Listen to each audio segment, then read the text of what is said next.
eu sou a Jéssica. Olá, eu sou a Jennifer. Então, hoje nós vamos comentar a lição de quarta-feira com o título Graça e Juízo no Paraíso.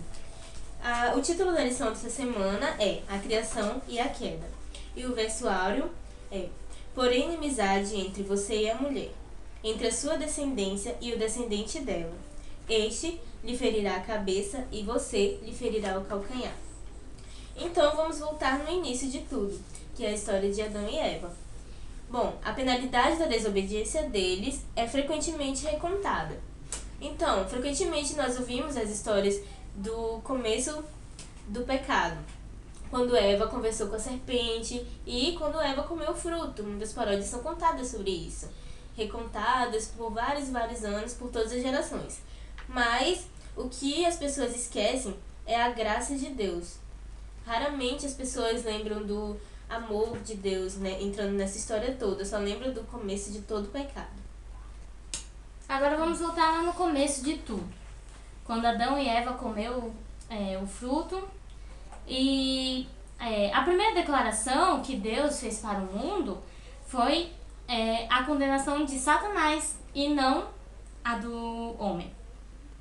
Por quê? Satanás já estava condenado à morte eterna. Porém, nesse exato momento, Deus revelou imediatamente a promessa da redenção para Adão e Eva. A partir desse momento, ele falou para eles que eles iam sair do Jardim do Éden, mas que eles poderiam continuar adorando a ele, porque eles teriam uma promessa da redenção. Com certeza.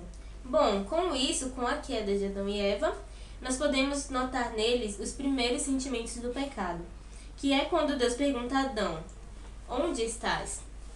Quando ele pergunta isso a Adão, Adão e Eva, eles sentem pela primeira vez vergonha, culpa, eles sentem medo e também o pior de todos os sentimentos, que é a separação de Deus. Então, quando Deus perguntou a eles: onde estás? Ele não queria as respostas, porque ele já sabia das respostas. Ele só queria que eles reconhecessem o que havia acontecido naquele momento, que havia separado eles de Deus e todo o pecado que originaria ali naquele momento. Então, quando Adão e Eva não podiam mais ficar no Jardim do Éden, porque lá era lugar de pessoas perfeitas, lá tudo era perfeito. Com certeza. Então, vamos pensar assim, vamos ilustrar aqui para vocês como que aconteceu lá no Jardim do Éden. Uma criança, quando ela desobedece os pais dela, o pai dela faz o quê? Nosso pai? Bom, ele dava castigo pra gente e tirava as coisas que a gente mais gostava por um bom tempo ou por pouco tempo. Mas para uma criança é uma punição muito grande, né? Então, para Adão e Eva, eles precisavam exatamente de uma punição, mas era com amor.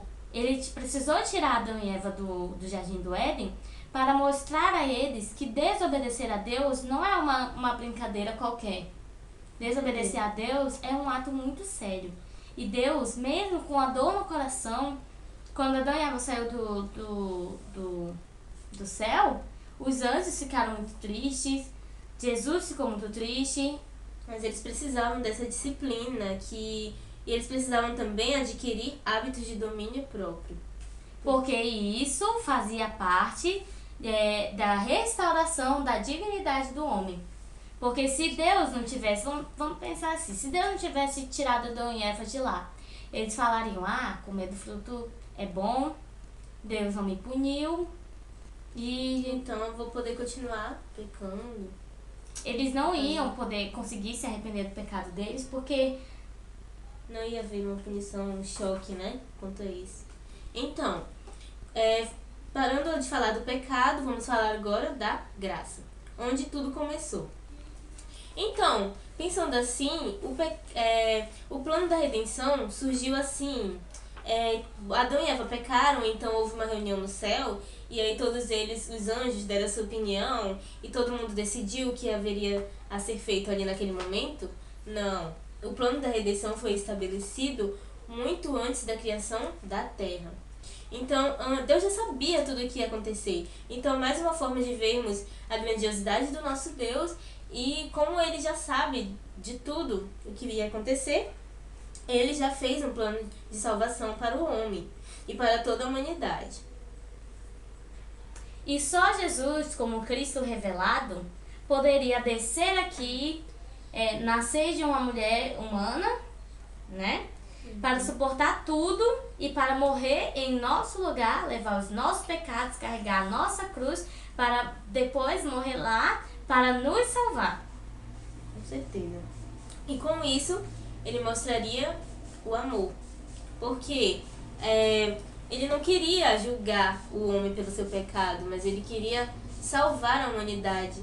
Ele amou o mundo de uma forma que não podemos explicar. Então, é nesse momento que nós abrimos a Bíblia em João 3,16 e respondemos a essa pergunta: qual foi o preço do amor de Deus? Vamos abrir aí, você pode abrir a sua Bíblia também. Em João 3,16.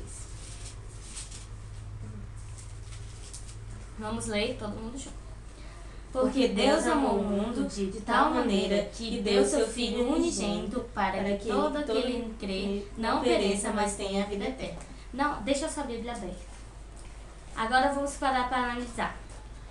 O porquê Deus amou o mundo de tal maneira que Deus... É assim que a gente tem que ler esse verso? Não. É assim, ó. Porque Deus amou o mundo de tal maneira. Deus me amou, se coloque no lugar. Deus me amou de tal maneira que Ele deu o seu Filho unigênito para morrer em meu lugar, para que eu possa ter a vida eterna. Interessante é que Ele mostrou isso ao homem, né? Logo quando Ele pediu a Abraão, o seu filho, Ele já mostrou e como que isso... Imagine, Deus também sentiu a mesma coisa que Abraão quando ia sacrificar o seu filho pelo mundo inteiro. Os pecados do mundo inteiro estavam sobre o Filho de Deus, o único filho que ele tinha. Então Deus sabia a dor que o seu filho iria sentir. Mas mesmo assim, ele tem tanto amor por nós que ele fez isso. Ele permitiu que o seu filho viesse à terra. E Jesus também, como Deus revelado, ele estava aqui no mundo por amor. Ele saberia tudo que ele iria enfrentar, mas ele enfrentou somente por amor.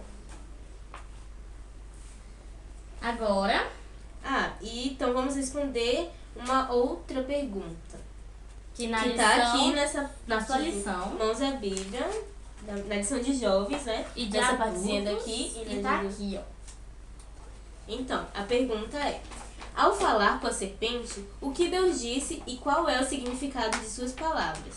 Abra sua Bíblia em Gênesis 3, versículo 15. Gênesis. Ou o versículo da lição. 3, versículo 15. Então, porém inimizade entre você e a mulher, entre a sua descendência e o descendente dela. Este lhe ferirá a cabeça e você lhe ferirá o calcanhar. Então, vamos entender agora esse verso.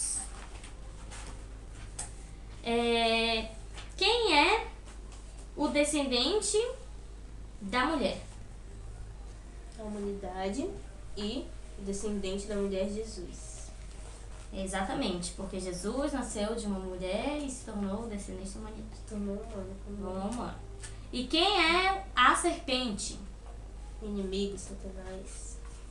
Então, quando Deus disse para isso, ele estava falando que quando Jesus viesse à Terra, Satanás iria ferir o seu calcanhar o tentando.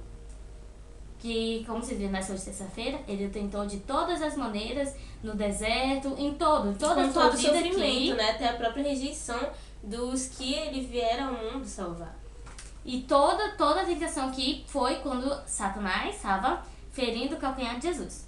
A partir do momento que ele abriu os braços na cruz, Jesus esmagou a cabeça da serpente, que foi quando Satanás viu que agora já era. O mundo vai ser salvo. Todos teriam direito à salvação. Imagine, para Satanás, pensar nisso é mais dor e sofrimento para ele. Quantas mais pessoas, né, forem... quanto mais pessoas ele puder tragar, menor será o sofrimento dele. Então, Então vamos ler o verso áureo do jeito que nós entendemos agora. Porém, inimizade entre você e a mulher, e entre a sua descendência, a humanidade, e o seu descendente, Jesus. Este lhe ferirá a cabeça, quando Jesus viesse e morresse na cruz, e você lhe ferirá o calcanhar, que foi todo o período que Satanás estava tentando Jesus aqui na terra. Com isso, nós vemos que o juízo final seria, sim, apenas um juízo de condenação, se Jesus não amasse o mundo, né? Imagine, porque o salário do pecado é a morte. Então, se fosse somente um juízo, estaríamos todos condenados, todos iríamos morrer. Mesmo que existisse a graça no Éden, que Jesus salvasse o homem ali do Éden, mas se não houvesse um sacrifício de sangue, o salário do pecado seria a morte da humanidade. Se não houvesse a morte do Filho de Deus, seria a morte da humanidade. Porém, Deus, vamos abrir agora a Bíblia em João 3,17, que está escrito assim: Deus enviou seu Filho ao mundo, não para que o condenasse o mundo, mas para que o mundo fosse salvo por ele. No verso 16 já explica que Deus amou o mundo, que Deus me amou, que Deus te amou, que Deus amou todos nós para que nós pudéssemos ser salvos por ele. E no versículo 17 ele explica que Deus enviou seu Filho ao mundo não para que ele pudesse nos julgar. Ah, você fez esse pecado, você não vai para o céu, porque você fez isso, você pecou demais. Eu cometi só alguns pecadinhos leves, então eu vou para o céu.